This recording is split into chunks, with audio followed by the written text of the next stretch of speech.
ساری زندگی انسان ماں کی خدمت کرتا رہے تو بتاؤ ماں کی خدمتوں کا بدلہ دے سکتا ہے؟ ماں کے پیار کا صلہ دے سکتا ہے؟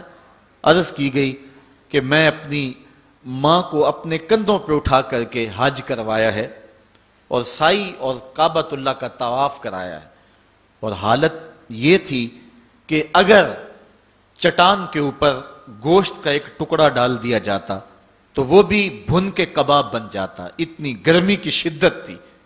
کیا میری ماں نے میری جو خدمت کی، میری کفالت کی، مجھے دودھ پلایا، مجھے جنم دیا، تو میں نے کیا ماں کی خدمتوں کا صلہ دے دیا ہے؟ تو جواب آیا، تو نے ابھی اس کی ایک مسکراہٹ کا بدلہ بھی نہیں دیا۔ ماں جب ہنس کے دیکھتی ہے تو جنت کی ساری کلیاں کھل اٹھتی ہیں، اور بیٹے کی زندگی ماں کے اس ہنسنے سے جو ہے وہ عبادت ہوتی ہے۔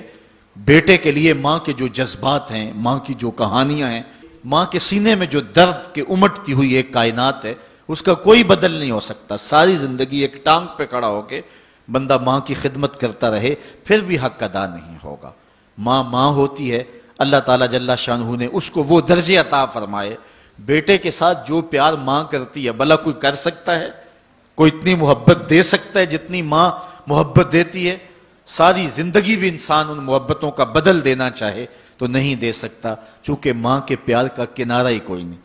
ماں کی محبت کی گہرائی اور گہرائی کو کوئی ناپ ہی نہیں سکتا۔ سمندر کے پاتال تک تو شاید کوئی پہنچ گیا ہو، لیکن ماں کے پیار کا کنارہ آج تک کسی کو نہیں ملا۔ اللہ تعالیٰ نے اس کے سینے میں دھڑکتا ہوا جو دل رکھا ہے اور تڑپتی ہوئی جو ممتا رکھی ہے، وہ ایک مثال بنی ہوئی ہے کہ کسی نے کسی کو کہا کہ میں تیرے پہ راضی تب ہوں گی کہ اگر تو اپنی ماں کا کلیجہ نکال کے لے آئے۔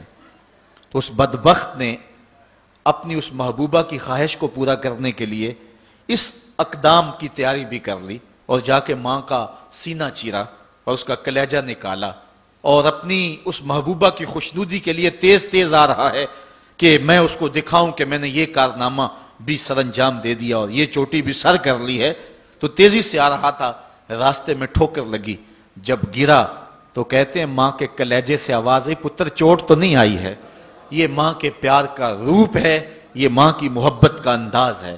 دنیا والوں، ماں کی قدر کو ضائع نہ کرنا، ماں کے پیار کو اور اس کی محبت کا صلہ دے تو نہیں سکتے، لیکن ساری زندگی ماں کی نوکری کرنا اور اپنے باپ کی زندگی کے اندر کبھی بھی نافرمانی نہ کرنا، یہ سعادت مندی اور خوش نصیبی ہوتی ہے۔ حضور نے منبر کی 3 سیڑھیوں پہ قدم رکھتے ہوئے آمین آمین کہا تھا، تو بعد میں پوچھا گیا حضور آپ نے ہر سیڑھی پہ قدم رکھتے ہوئے آمین کہا، تو یہ کیا ماجرا تھا؟